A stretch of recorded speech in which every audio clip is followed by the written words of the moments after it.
ऐसे फार्मर से आपको मिलवाऊंगा जो कि खेती से 3 करोड़ रुपए की आमदनी लेता है।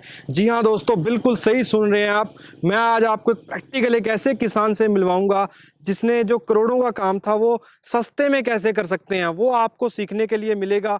ऐसी बहुत सारी नई टेक्नोलॉजी की खोज की है हमारे सर ने, वह चीजें भी आपको देखने को मिलेगी। 14 एकड़ का फार्म है, 16 एकड़ तक लगभग खेती करते हैं। आप देख सकते हैं यहाँ पे पूरे की आपको सैर कराएंगे, कैसे करते हैं, क्या क्या समस्याएं हैं और आप कैसे इनसे सीख सकते हैं। पूरी प्रैक्टिकल नॉलेज आपको मिलेगी। आज हम पहुंचे हैं हरवीर जी की नर्सरी में, जो कि शाहबाद मारकंडा, जिला कुरुक्षेत्र, हरियाणा में पड़ता है। हमारे साथ सर हैं। तो सर जी, सत श्री अकाल जी। सत श्री अकाल जी। तो सर, छोटा सा परिचय जरूर दें सबसे पहले अपना। सर, मेरा नाम हरबीर सिंह है। जी। मैं विलेज डाडलू, जी। तहसील शाहबाद मारकंडा, डिस्ट्रिक्ट कुरुक्षेत्र से हूँ। जी। तो मेरा शाहबाद से कोई 8 किलोमीटर गांव पड़ता है जी, डाडलू। जी। तो मैं यहाँ से हूँ और कई सालों से मैं इस प्रोफेशन में हूँ, नर्सरी के प्रोफेशन में। जी। तो खेती तो मैं कर रहा हूँ कोई आज से कोई 22-23 साल पहले से। जी। जी। और मैं पिछले कोई आज 17 साल से मैं नर्सरी के प्रोफेशन में हूँ। जी। आपकी नर्सरी की क्या यूनिकनेस है? कैसे आप करते हो? सारी चीज़ आप सर डिटेल में बताएँ, लेकिन सबसे पहले आप बताएँ कि इसकी शुरुआत हुई कैसे? सर, शुरुआत की जहाँ तक बात है, पहले जैसे मैंने नई नई खेती शुरू करी, तो मैं नर्सरी लेने गया जी, जलंधर से पठानकोट रोड के ऊपर एक काला बकरा गाँव है, वहाँ एक पेप्सी वालों का प्लांट हुआ करता था। जी। तो मुझे पता नहीं था ये बुकिंग लेते हैं, मैं उनके उनके पास चला गया, नर्सरी लेने चला गया। तो उन्होंने कहा जी, अगर आपने बुकिंग करवा रखी है तो आपको नर्सरी देंगे, वरना आपको नर्सरी हम नहीं दे सकते। जी। तो मैंने कहा भी इतनी कुरुक्षेत्र से आया हूँ, पहले तो मैंने काफ़ी रिक्वेस्ट करी पर वो नहीं माने। जी। उसके बाद मैंने उनको कहा भी चलो नर्सरी अगर नहीं भी देते तो मुझे एक बार अपने अंदर विज़िट करने दो। तो वो कहते हैं जी, अंदर तो बंदा कोई अलाउड नहीं है। जी। तो उसी टाइम फिर मन में आ गया भी ऐसा काम करना है और इनके पैरेलल एक नया सिस्टम खड़ा करना है। जी। और सिस्टम भी एक ऐसा हो, जैसे अब आपने एक यूनिकनेस की बात करी है। जी। हमारी नर्सरी में वो चीज़ें पाएँगी, जो पहली बात तो ये है, आधे से ज़्यादा चीज़ें तो वो जो किसी साइंस की किताब में ही नहीं है। जी। हमने सिर्फ़ वो वेस्ट मटेरियल उठाया है, जी। जिसको हम छोड़ते जा रहे थे, जो हमारी धरोहर थी। हमने इसमें जैसे हम नर्सरी बाहर जर्मिनेट करवाते हैं, बेड निकालने के बाद हमने एक अपना मीडियम बनाया हुआ है। जी। वो मीडियम 3 चीज़ों का है, चावल का जला हुआ छिलका है, स्लरी है, जैसे हमने जानवर रखे हुए हैं, जी। वो जो उनका गोबर है, गोबर गैस से, बायोगैस जी। से जी। प्रोसेस होता है। तो प्रोसेस होने के बाद हम उसको सुखा लेते हैं, सुखाने के बाद उसको हम क्रश करते हैं। क्रश जी। करने के बाद एक झरना रखा हुआ, उसे छान लेते हैं। जी। वो पाउडर शेप में आ जाता है। चावल का जला हुआ छिलका है, वो हमें स्टरलाइज़ मिल जाता है, सॉल्वेंट जी। से मिल जाता है और फ्री ऑफ कॉस्ट मिलता है। जी। क्योंकि ये एक बड़ी उनके लिए बड़ी समस्या है, इसको कहाँ डंप करें। जी। तो इसको पोल्यूशन वाले काफ़ी उनको तंग करते थे। तो हमने पहचाना, हमने देखा भी ये हमारे मतलब की चीज़ है, तो हमने एक उसको उठाया। एक हमारे पास रिवर बेल्ट की जो सैंड होती है, रेत होती है, जी। हम मारकंडा नदी पड़ती है, वहाँ से ले आते हैं, वो भी फ्री ऑफ कॉस्ट है, वो भी लगभग स्टरलाइज़ होती है। जी। जी। तो ये 3 चीज़ों का हमने एक मिक्सचर बनाया। तो बेड बनाने के बाद हम एक ऊपर 2.5 से 3 इंच की एक लेयर देते हैं। तो उस मीडिया का ही ये सारा कमाल है, जो नर्सरी हमारी अब, या इसको देसी तरीके से मॉडर्न कह सकते हैं। जी। जी। दोस्तों, आपको सभी चीज़ें प्रैक्टिकल दिखाएँगे, लेकिन सबसे पहले हम शुरुआत करना चाहेंगे सर, फाउंडेशन कहाँ से स्टार्ट होती है आपकी, जो आपने नई खोज की है, जिसमें जो टेम्परेचर है वो ऑटोमेटिक कंट्रोल रहता है, बहुत शानदार तरीके से हाई टेम्परेचर हो जाता है इतने ठंडे मौसम में भी। सर, वो सबसे पहले आप हमें दिखाएँ। वहाँ चलते हैं, वहाँ दिखाता हूँ, मैं थोड़ा-सा कंसेप्ट ज़्यादा क्लियर कर दूँगा, मैं ब्रीफली थोड़ा-सा यहीं बता देता हूँ आपको। जी। तो ये एक्चुअली ऐसा था भई, इसके लिए जर्मिनेशन चैम्बर के लिए एक पफ पैनल्स की शीट्स यूज़ होती हैं। जी। तो हम भी वो खरीद लाए थे उसको बनाने के लिए, जी। पर ऐसा था हमारे पास मल्च शीट पड़ी हुई थी। जी। मल्च शीट का मेन रोल ये है कि वो ज़मीन के ऊपर लगाते हैं, ज़मीन के टेम्परेचर को कंट्रोल करने के लिए। जी। हमने सोचा अगर वो ज़मीन को टच करती है और उसका टेम्परेचर कंट्रोल कर देती है, अगर ऊपर भी टंग जाए, तो उससे भी उसका टेम्परेचर कंट्रोल होना चाहिए। जी। तो हमारे पास एक स्ट्रक्चर बना हुआ था पॉली शीट का, उसके जी। बीच में हमने एक 4 एक इंच का गैप देकर वो साइडों में और ऊपर से, चारों तरफ से उसको हमने बंद कर दिया, जी। उस मल्च शीट से। जी। मल्च शीट होती है 2, एक तरफ से वो ब्लैक होती है, एक एक तरफ से सिल्वर होती है। जी। जो इसका ब्लैक पार्ट था वो रखा हमने सनलाइट की तरफ, जी। सिल्वर पार्ट उसका अंदर रखा।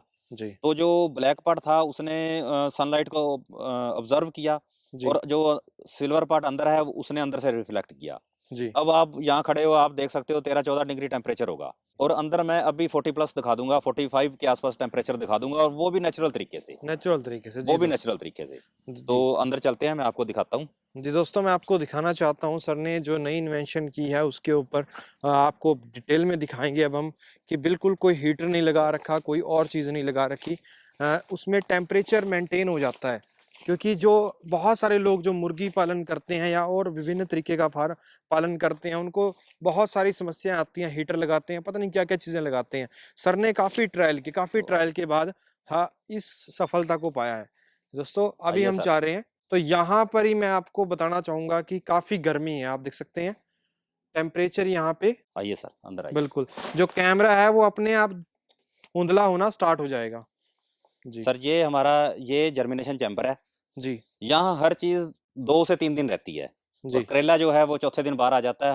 हमें समस्या ये होती थी कि जो करेला था, टिंडा था या तरबूज था, जी। वो सर्दियों में 40-45 दिन ले जाता था जर्मिनेट होने में। जी। जी। तो जैसे ये हमने ऊपर ये शीट शूट लगाई हुई है, जी। इसने इतना टेम्परेचर आपको महसूस हो गया होगा कि इस टाइम भी बिल्कुल सर, 45 खड़ा नहीं जा रहा सर यहाँ पे। 45 है, और बाहर सूरज भी आज बहुत धुंधला है। बिल्कुल, फिर तो भी 45 डिग्री है। 45 डिग्री इसमें जो चीज़ है, ये अब ये लगी हुई है, ये 2 दिन बाद जर्मिनेट हो जाएगी। जैसे ही 25% ये प्लांट हमें दिख गया, अभी बाहर आना शुरू हुआ है, जी। हम इसको आगे अपना जो बड़ा हमारा चैम्बर बना हुआ है, जहाँ हम नर्सरी तैयार करते हैं, जी। नर्सरी चैम्बर, वहाँ इसको शिफ्ट कर देंगे। जी। अगर शिफ्ट नहीं करते तो प्लांट बहुत लंबाई ले जाएगा 24 घंटे में ही, और मरने का खतरा रहता है। जी। इसका सिर्फ रोल जर्मिनेशन तक ही है। जैसे हमारा खीरा हो या हमारी खरबूजा हो, जैसे आज हमने सुबह 10 बजे लगा दिया, तो कल शाम को हमें वो 10% जमा हुआ नज़र आ जाता है। जी। तो जी। मतलब 24 घंटे में ये अपनी प्रक्रिया यहाँ कर लेता है, और जो हार्ड सीड है वो 4 से 5 दिन लेते हैं। तो तो दोस्तों ये यहाँ है। पर देख सकते हैं, तो बिल्कुल सर बता रहे थे ना, अंदर से सिल्वर है, बाहर से ब्लैक है। जैसे यहाँ से मैं दिखा देता हूँ, ये हमने एक 4 इंच का ये गैप रखा हुआ है। ये जी। बीच में 4 इंच का गैप है। जी। जी। तो ये इधर से ये ब्लैक ब्लैक कलर है जो सनलाइट की तरफ है, जी। इधर अंदर से ये सिल्वर है।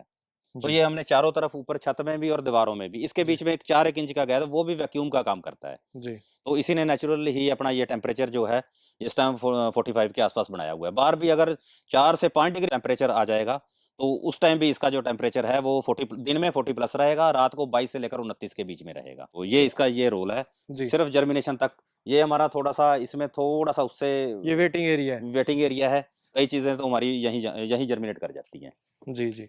तो दोस्तों ये हमने आपको एक नेचुरल जुगाड़ दिखाया जिसमें कि टेम्परेचर मेंटेन रहता है।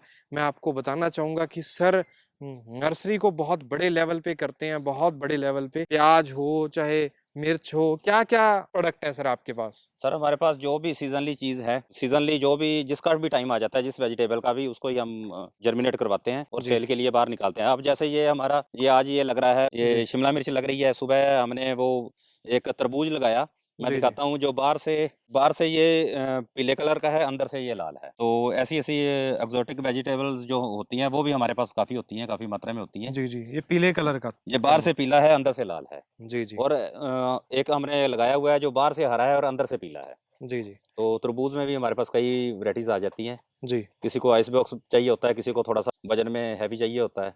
जी। जी। तो तो यहाँ पर सर ये क्या प्रोसेस हो रहा है? ये अब सीड लग रहा है जी। जी। जी। तो सीड सोइंग हो रही है। इसके जी। बाद जी। इसको पानी दिया जाएगा। पानी देने जी। के बाद हमारे वो जर्मिनेशन चैम्बर में चला जाएगा। जैसे ये चिल्ली है, ये 4 से 5 दिन में ये जर्मिनेट कर जाएगी। तो यहाँ पे दोस्तों देख सकते हैं सीड को डाला जा रहा है कोकोपीट के अंदर। इसके अलावा सर कोकोपीट में कुछ और भी डालते हो आप यहाँ इसमें पे? ऐसा है जी, जो हमारी सैलरी होती है वो 25% मिक्स होती है। वैसे जो रिकमेंडेड है इसमें परलाइट और वर्मी परलाइट होता है इसके साथ, जी। पर हम उसको यूज़ नहीं करते। जी। उससे खर्चा बढ़ता है। हमें तो अपनी जो इसमें वर्मी कंपोस्ट यूज़ करते हैं वही रिज़ल्ट दे जाती है। वर्मी कंपोस्ट और 25% और कोकोपीट 75%। कोकोपीट 75%। तो उसके मेल से इसमें सीड को डाला जाता है। और सीड की सिलेक्शन कैसे करते हो सर आप? सर हमारे पास 2 एकड़ ऐसे होते हैं जिसमें हमने अपनी R&D बनाई होती है। R&D यानी कि आप चेक करते रहते हो चेक कि इसका करते हैं, रिजल्ट कैसा है? उसमें 1 एकड़ हमारे पास टमाटर होता है, और 1 एकड़ में चिल्ली और कैप्सिकम होती है। जी। तो जी। हमारे पास 150 वैरायटी चेक में लग जाती है। जी। तो उसमें हम काफ़ी चीज़ें सेलेक्ट करते हैं। उसमें जैसे ये हाई टेम्परेचर में कितना फ्रूट सेट हुआ, और सेट होने के बाद हाई टेम्परेचर में कितनी देर वो फ्रूट पकने के बाद प्लांट के ऊपर रुका।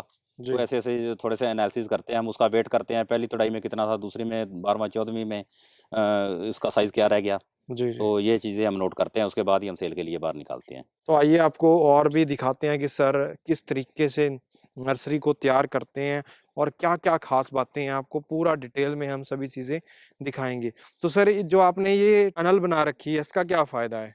सर ये सर्दियों में जैसे अब कोहरा पड़ेगा, जी। तो कोहरे से प्रोटेक्शन के लिए हमने ये ऊपर दे रखा है इसको, जी, जी। तो इसका ज़्यादा रोल महीना डेढ़ महीना रहेगा। जी, जी। तो इतना पाला जाना पड़ रहा है। ना इस जो जितना भी पाला पड़ेगा ये पाले को अपने ऊपर ले लेगा। जी, तो लोग तो पॉलीथीन के नीचे करते हैं नर्सरी, हम करते हैं कपड़े के नीचे। ये जी। हमने अब तो इसको रिलायंस बना रहा है, पहले हमने इसको फ़ॉरेन से मँगवाया था, 2-3 साल फ़ॉरेन से मँगवाते रहे ये। जी, जी। इसको पीपीएनडब्ल्यू बोलते हैं, poly plaster non woven.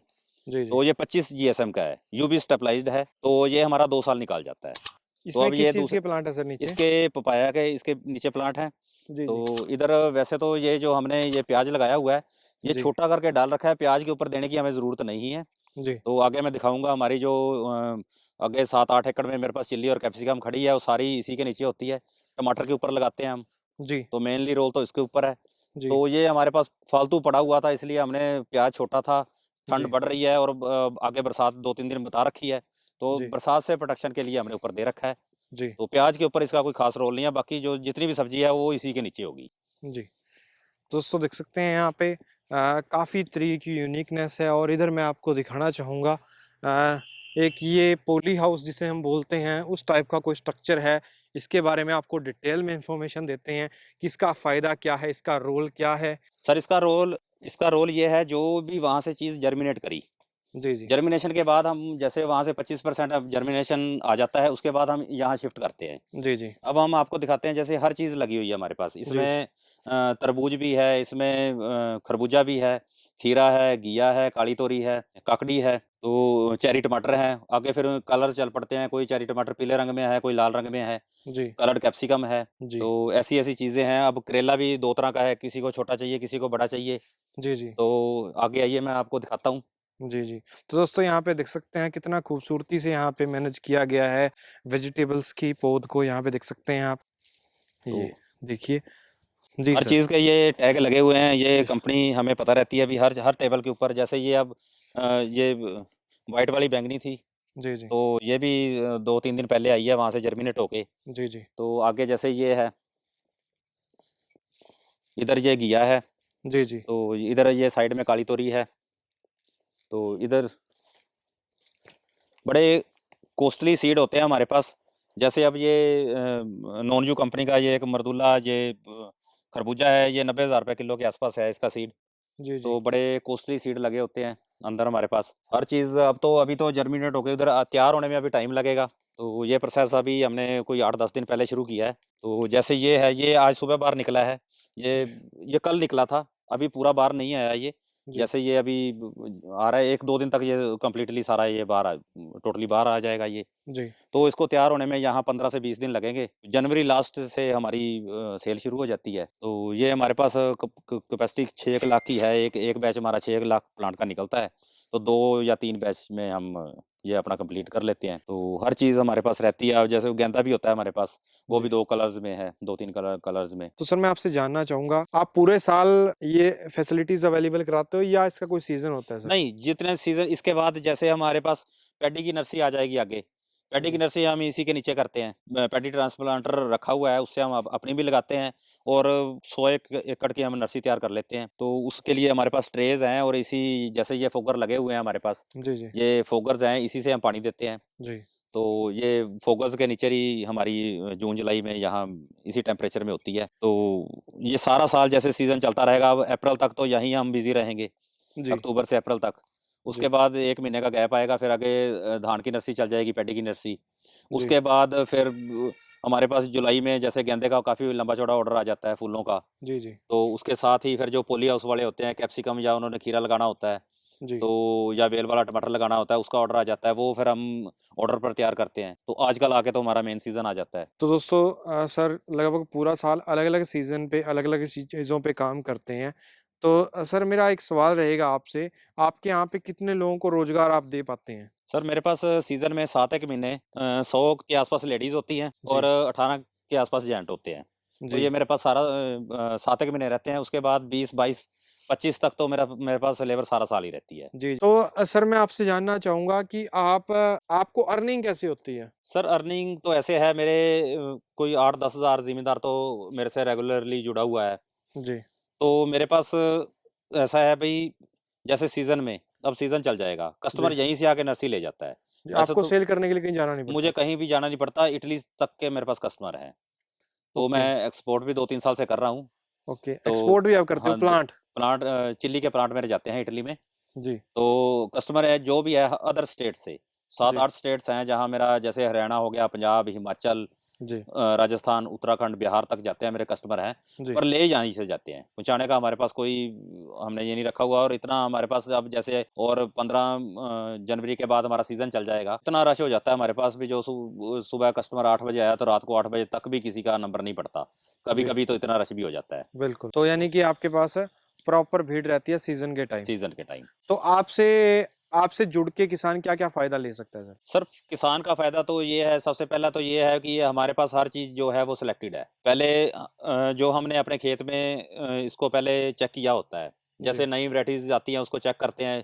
Check करने के बाद मंडी में फिर उसका रेट लगवाते हैं हम। जी, उस चीज़ का रेट मंडी में क्या लग रहा है। जी, जिसका रे माँग भी ज़्यादा हो और आउटपुट भी ज़्यादा हो, गर्मी और ठंड के प्रति सहनशील जो चीज़ ज़्यादा हो, उसी को ही हम सेल के लिए निकालते हैं। तो कस्टमर हमारे ऊपर ट्रस्ट भी करता है, क्योंकि अगर कस्टमर अपने खेत में टेस्ट करेगा, कम से कम उसको 1 या 2 साल चाहिए। जी। हम उसका टाइम जो अपने खेतों में ही वो 1-2 साल गुज़ार लेते हैं। वैराइटीज़ हमें पता लग जाती है अभी किस मौसम में क्या रिएक्ट कर रही है। उस हिसाब से हम फिर ये बाहर निकालते हैं। कस्टमर का टाइम भी बचा लेते हैं हम। तो मेनली प्रोडक्ट क्या-क्या हैं सर आपके पास? सर जितने भी सीज़न लिए, जो इस टाइम मैं बता देता हूँ, मेरे पास कैप्सिकम है, चिल्ली है, टमाटो है। जैसे चिल्ली में भी 40-42 वैराइटी हैं, कैप्सिकम 17-18 तरह की है। जी, टमाटर में 20-22 वैराइटियाँ आ जाएँगी। जी, उसके बाद मेरे पास अनियन है, घिया है, करेला है, टिंडा है, खरबूजा है, तरबूज है, खीरा है, ककड़ी है, जी, चेरी टमाटर है, दोनों जी, कलर्स में, और जी। मेरे पास ब्रोकली है, मेरे पास लेट्युस है। लगभग विंटर की जितनी भी सब्जियाँ होती हैं सब आप वो रखते हो? सारी हमारे पास होती हैं, और समर की भी जो आगे सीज़न आ जाएगा, जैसे गोभी आ जाएगी, आगे कैबेज आ जाएगी,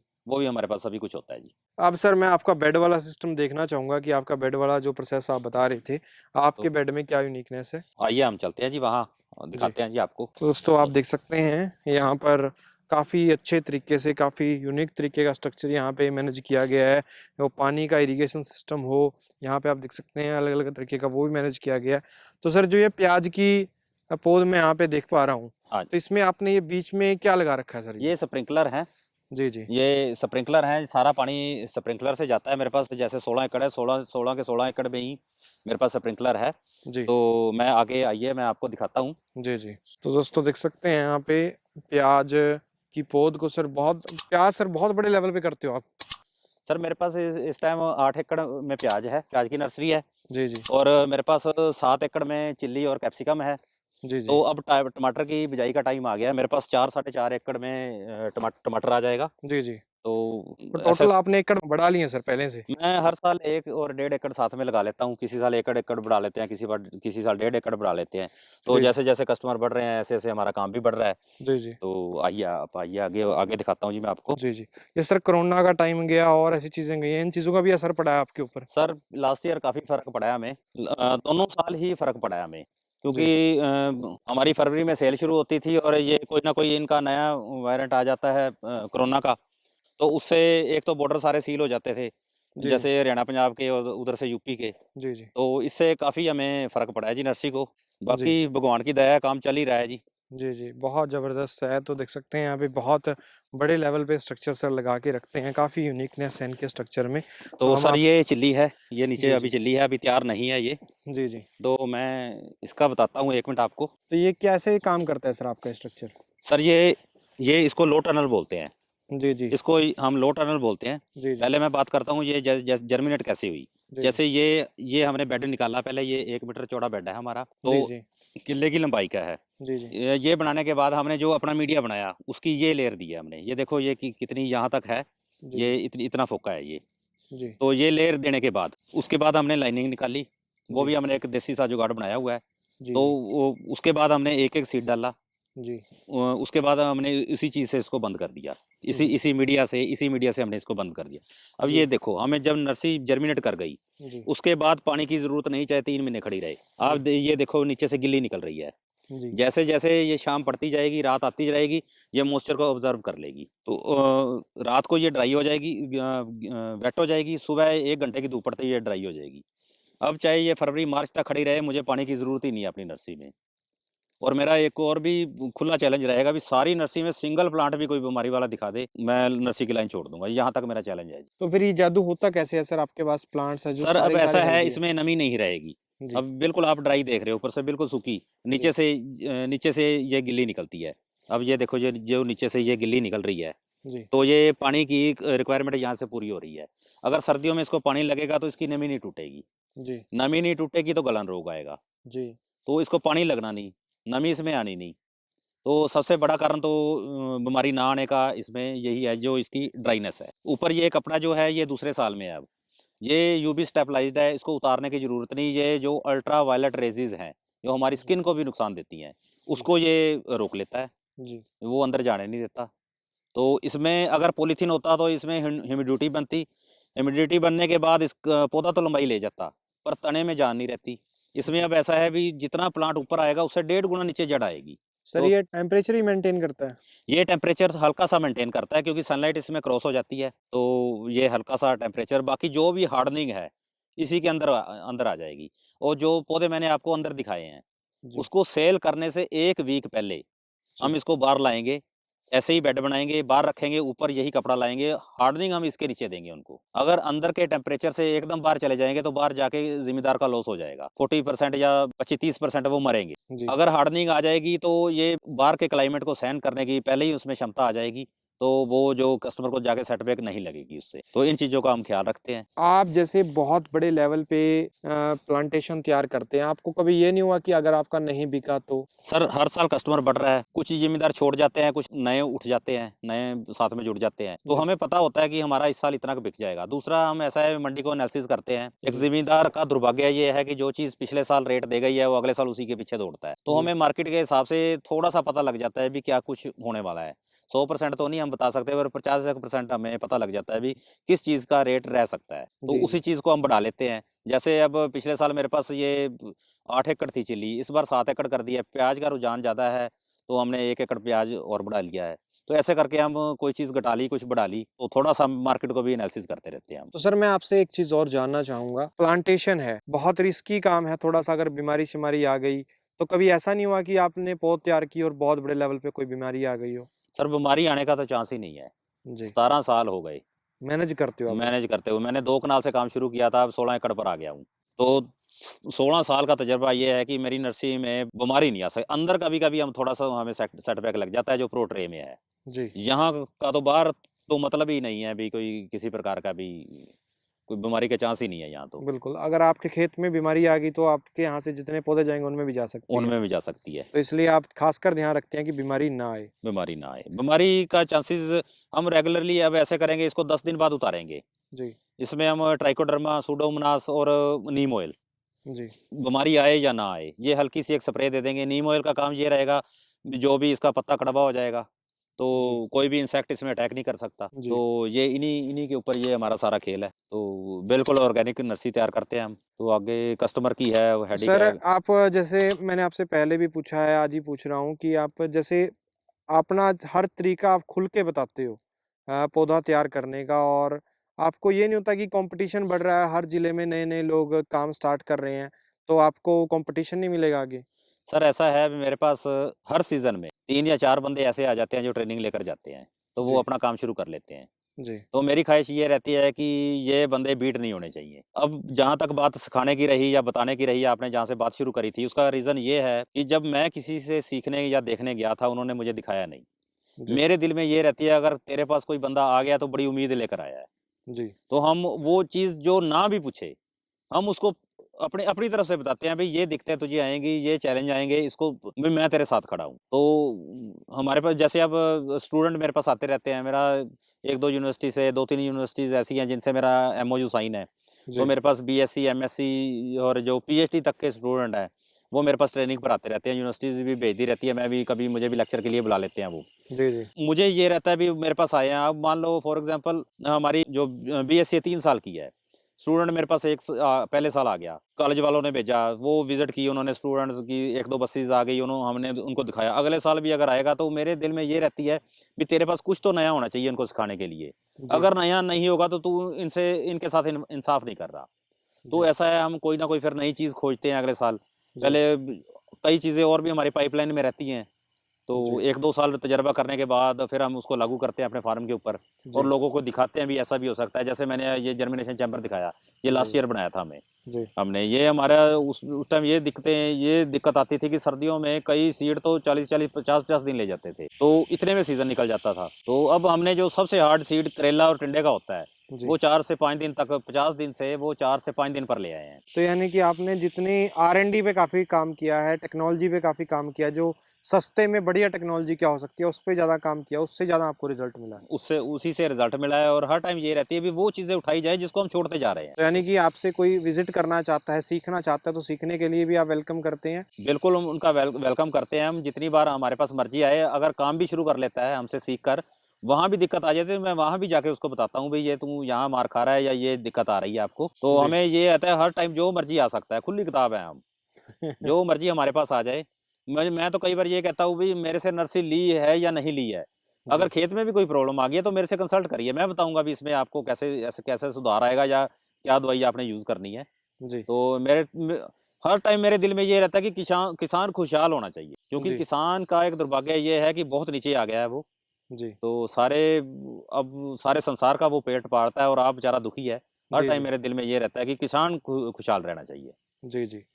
तो हरवीर जी, आपने काफ़ी डिटेल में सारी चीज़ें बताई, इसके लिए बहुत-बहुत धन्यवाद। एक आप अगर कॉन्टैक्ट नंबर शेयर करना चाहते हैं, कोई आपसे नर्सरी लेना चाहता है, तो एक बार कॉन्टैक्ट नंबर और एड्रेस ज़रूर हाँ बताइए। जी सर, मेरे 2 नंबर हैं। जी, एक नंबर है जी 9813159427, ये मेरा नंबर है। मेरा एड्रेस तो जैसे शाहबाद से 8-9 किलोमीटर डाडलू गाँव पड़ता है। शाहबाद से बराड़ा रोड के ऊपर डाडलू गाँव है मेरा। डिस्ट्रिक्ट मुझे कुरुक्षेत्र पड़ता है, तो ऑन रोड के ऊपर ही है हम। हरियाणा के अंदर है ये सभी चीज़ें, मैं आपको जो हरियाणा से बाहर से देख रहे हैं, उनको बताना चाहूँगा। इसके अलावा सर आखिर में आप किसानों को क्या मैसेज देना चाहेंगे कि कैसे सफल हो सकते हैं आज के टाइम में? सर, किसानों के लिए मेरी एक राय ये है भी, अगर सबसे किसान बीट यहाँ से हो रहा है अभी, वो पिछले साल के रेट को एनालिसिस करता है। भई पिछले साल इस चीज़ का ये रेट रहा था, इस साल भी मैं यही चीज़ लगाऊँगा। वो वहाँ बीट हो जाता है। जी, पिछले साल का रेट पिछले साल से गया। और जी, दूसरी बात ये है, उसको ये चीज़ें चाहिए, हर चीज़ थोड़ी-थोड़ी उसके खेत में होनी चाहिए। जी, अगर एक चीज़ का रिज़ल्ट नहीं आया तो दूसरी का रिज़ल्ट आ जाएगा। जी, तो किसानों को राय मेरी ये है, भई हर चीज़ उनको उनके प्लानिंग में होनी चाहिए।